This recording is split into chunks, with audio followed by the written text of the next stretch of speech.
लो जी शैतानो, हो गया CA inter मे 26 का एडवांस अकाउंट्स का पेपर।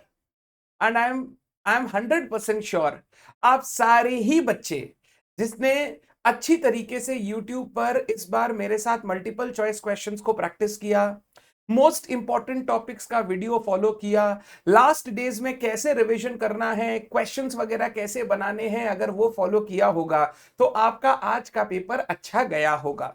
मैं बहुत अच्छा तो नहीं बोलूंगा क्योंकि बहुत अच्छा सबके लिए अलग अलग होता है। कोई बच्चा 100 में 100 की भी एक्सपेक्टेशन रख सकता है, कोई बच्चा 100 में 90 की भी एक्सपेक्टेशन रख सकता है। अगर मैं इंडिविजुअल एक्सपेक्टेशंस को साइड करूं तो आज का पेपर, अगर आपने अच्छी तरीके से लास्ट 4 दिन 5 दिन जैसे मैंने बोला वैसे रिवीजन किया और अपना टेम्परामेंट मेंटेन करके आज के पेपर को लिख के आए हो तो एग्जामिशन आज कहीं नहीं जाएगा।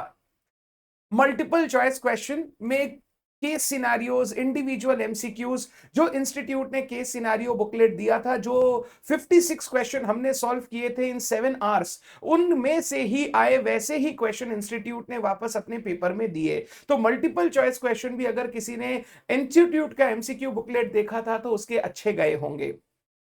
जो सब्जेक्टिव पोर्शन था 70 मार्क्स का, जो 5 क्वेश्चन हमें करने पड़ते हैं, उसमें भी जो जो मेरे को लगा था आना चाहिए ट्रेंड एनालिसिस के हिसाब से, बहुत सारा कुछ इंस्टीट्यूट ने एज इट इज प्लेस किया। जैसे accounting standard 25 interim financial reporting से क्वेश्चन दिया, अकाउंटिंग स्टैंडर्ड 10 एंड 28 पीपी का कॉस्ट इंपेयरमेंट वगैरह कैलकुलेशन से क्वेश्चन दिया, फाइनेंशियल स्टेटमेंट में बैलेंस शीट और पीएल बनाने का एक 14 मार्क का क्वेश्चन आपको दिया, इंटरनल रिकंस्ट्रक्शन से सिर्फ जर्नल करने दिया 8 मार्क्स का, कैश फ्लो स्टेटमेंट में इनडायरेक्ट मेथड पूछा जहां पीबीटी ऑलरेडी क्वेश्चन में आपको बनाकर दिया गया था, निकाल कर दिया गया था, अमल गवेशन में परचेजिंग कंपनी का अकाउंटिंग करने दिया गया था जहां पे पीसी कैलकुलेशन करके आपको बैलेंस शीट बनाना था। सिमिलर 2 से 3 क्वेश्चन हमने क्लास में भी कर रखे हैं और हमने डिस्कस भी किए थे कि ये क्वेश्चन इंपॉर्टेंट हो सकते हैं एग्जामिनेशन पर्सपेक्टिव से। कंसोलिडेशन में इंस्टीट्यूट ने कंसोलिडेटेड पीएल पूछा, ब्रांच चैप्टर में इंस्टीट्यूट ने आपसे इंडिपेंडेंट ब्रांच की जर्नल एंट्री पूछी, साथ में एक छोटा क्वेश्चन बहुत अच्छा दिया जो मुझे अच्छा लगा कि क्यों एक हेड ऑफिस इनवॉइस प्राइस के कॉन्सेप्ट को अपनाता है। इस पर एक 2 मार्क 3 मार्क का, 2 मार्क का ही मैं बोलूंगा, एक थ्योरी क्वेश्चन भी उन्होंने इसके साथ सेट किया था। इन्वेस्टमेंट के चैप्टर से valuation of investment, carrying amount का वैल्यूएशन मल्टीपल चॉइस क्वेश्चन में उन्होंने दिया। तो अकाउंटिंग स्टैंडर्ड 2 से क्वेश्चन दिया, 7 से क्वेश्चन दिया, जो मेरे को लग रहा था इंस्टीट्यूट अपने पेपर में प्लेस करेगी वैसे टाइप के क्वेश्चन उन्होंने दिए। क्योंकि हमने सोचा, हमने ट्रेंड एनालाइज किया, इंस्टीट्यूट ने वैसा ही पेपर दिया, तो मैं ये समझता हूं कि जो भी बच्चे आज एग्जाम दे रहे होंगे वो काफी खुश होंगे। मेरी ये बात बहुत अच्छे से सुनना, एडवांस अकाउंट्स का पेपर अच्छा जाना एक बहुत अच्छी किक स्टार्ट है अपने इंटर एग्जामिनेशन के लिए। बट पिक्चर अभी बाकी है मेरे दोस्त, अभी आगे लॉ का पेपर है, टैक्सेशन का पेपर है, ग्रुप 2 के पेपर्स है। हमें अपनी पेस कोई हालत में कम नहीं करनी है, हमें अपने आप को ओवर कॉन्फिडेंट नहीं बनाना है।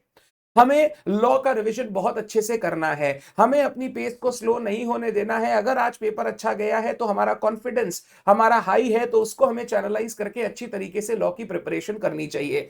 अदर लॉस का रिवीजन प्रॉपरली करना चाहिए। कंपनी लॉ में जो इंपॉर्टेंट पोर्शंस है उनको पहले रिवाइज करके फिर अदर पोर्शंस में जाना चाहिए। एंड इस तरीके से लॉ की प्रिपरेशन आपको अच्छे से करनी चाहिए।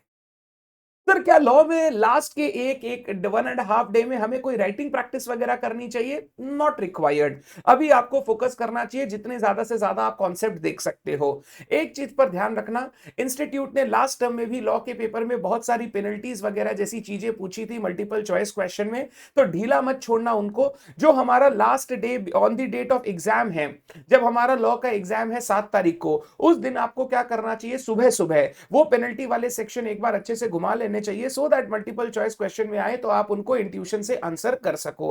तो प्लीज उनको भी मत छोड़िएगा, देख कर जाइएगा। अगर हम लोग इसी तरीके से चलते रहे तो May 26 का एग्जाम हमारा है, हम May 26 में सीए इंटर जरूर क्लियर करेंगे। Thank you so much everyone, keep on studying, छोड़ना मत, हिम्मत मत हारना। पेपर इजी टफ आते रहेंगे जाते रहेंगे, बट हमें अपने सारे एग्जाम्स देने हैं, ये हमको अपने आप से प्रॉमिस करना है। Thank you so much everyone, signing off, मिलते हैं अगले वीडियो में, बाय बाय, टेक केयर।